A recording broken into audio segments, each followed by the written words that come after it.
মৰমৰ ছাত্ৰ-ছাত্ৰী, আমি তোমালোকৰ ইংৰাজী পাঠ্যপুথিৰ the voyager who lit up the world নামৰ পাঠটিৰ কম্প্ৰিহেনশ্যন 1ৰ প্ৰশ্নসমূহ আলোচনা কৰি আছিলোঁ। কম্প্ৰিহেনশ্যন 1ত কৰিবলৈ কোৱা হৈছিল answer the following questions in complete sentences. তলৰ প্ৰশ্নসমূহৰ সম্পূৰ্ণ বাক্যত উত্তৰ দিয়া।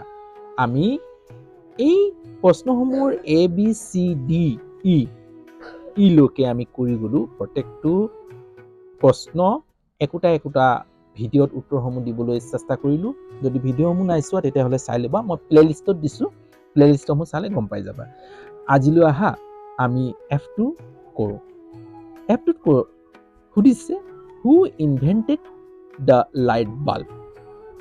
হু কোনে, ইনভেণ্টেড সাজিছিল, ইনভেণ্ট মানে সাজা, সাজিছিল, ইনভেণ্ট আৱিষ্কাৰ কৰিছিল, উদ্ভাৱন কৰিছিল। ইনভেণ্ট মানে উদ্ভাৱন কৰা, কোনে উদ্ভাৱন কৰিছিল দ্য লাইট বাল্ব।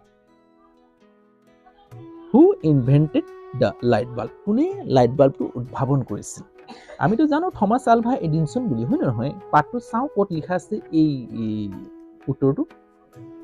ইয়াত চোৱা, দেন হি মানে তেওঁ কাক কৈছে? থমাছ আলভা এডিনছন, হয় নহয়? Edison recorded the first word he recited the nursery rhymes. Mary had a little lamb and the phonograph played the words back to him. Then he invented the most famous light bulb there. অৰ্থাৎ তেওঁ কি কৰিছিল? তাত তেওঁৰ বিখ্যাত আৱিষ্কাৰৰ ভিতৰত light বাল্বটো এটা আছিল আৰু তেওঁ তাতে আৱিষ্কাৰ কৰিছিল। ক'ত আৱিষ্কাৰ কৰিছিল? মেনলো পাৰ্কত, হয় নহয়? কোনে আৱিষ্কাৰ কৰিছিল সুধিছে। আমি প্ৰশ্নটো উত্তৰ এই ধৰণে দিম। এতিয়া আমি F নম্বৰটোৰ এন্স লিখি ল'ম ন। এই হু ঠাইত আমি নামটো ভৰাই দিম। কাৰ নাম? কোনে আৱিষ্কাৰ কৰিছিল? Thomas. THO tho, MAS mas, ALVA Alva, Edison Thomas Alva Edison. Invented, এতিয়া প্ৰশ্নটো গোটাই লিখি দিয়া, সম্পূৰ্ণ বাক্যত হৈ যাব।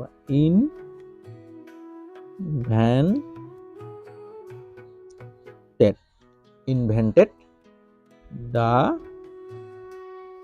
Light, LIGHT light bulb, BULB bulb.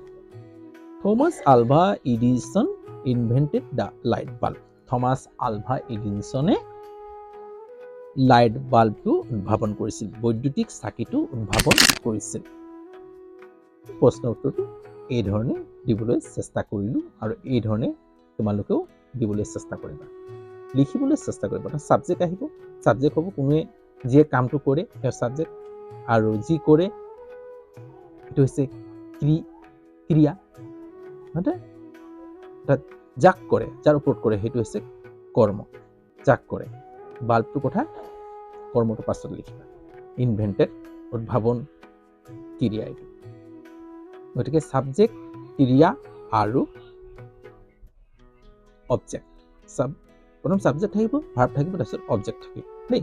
ইয়াত থমাছ আলভা এডিনছন হৈছে ছাবজেক্ট, নাম, কৰ্তা, আৰু ইনভেণ্টেড হৈছে ক্ৰিয়া যি কৰে, দ্য লাইট বাল্ব হৈছে অবজেক্ট, কৰ্ম যিটো কৰে। হ'ব, এই ধৰণৰ বুজাবলৈ চেষ্টা কৰিছোঁ। যদি বুজি পাইছোঁ যেন ভাবিছা তেতিয়াহ'লে লাইক এটা কৰিবলৈ নাপাহৰিবা। যিমান পাৰা বন্ধুবৰ্গলৈ শ্বেয়াৰ কৰি দিয়া মোৰ ভিডিঅ'সমূহ, যাতে তেওঁলোকেও এই ধৰণে বুজিবলৈ প্ৰয়াস কৰে, বুজি পায়।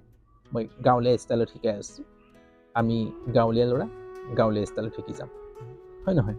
ইংৰাজীটো ভাষাহে, আমি শিকি যাম। ভুল হ'ব দুই এটা, শিকি থাকিম, শিকি গৈ থাকিম। হ'ব, আজিলৈ হ'ব। যদি চেনেল নতুন তেতিয়াহ'লে চেনেলটো ছাবস্ক্ৰাইব কৰি ল'বা, বেল আইকনটো টিপি দিবা যাতে সময়মতে মোৰ লগত সংযোগ হৈ পৰা। আজিলৈ হ'ব, অন্য এটা ভিডিঅ'লৈ আকৌ তোমালোকৰ ওচৰত উপস্থিত হোৱাৰ আশাৰে এতিয়া ৰাখোঁ, বাই।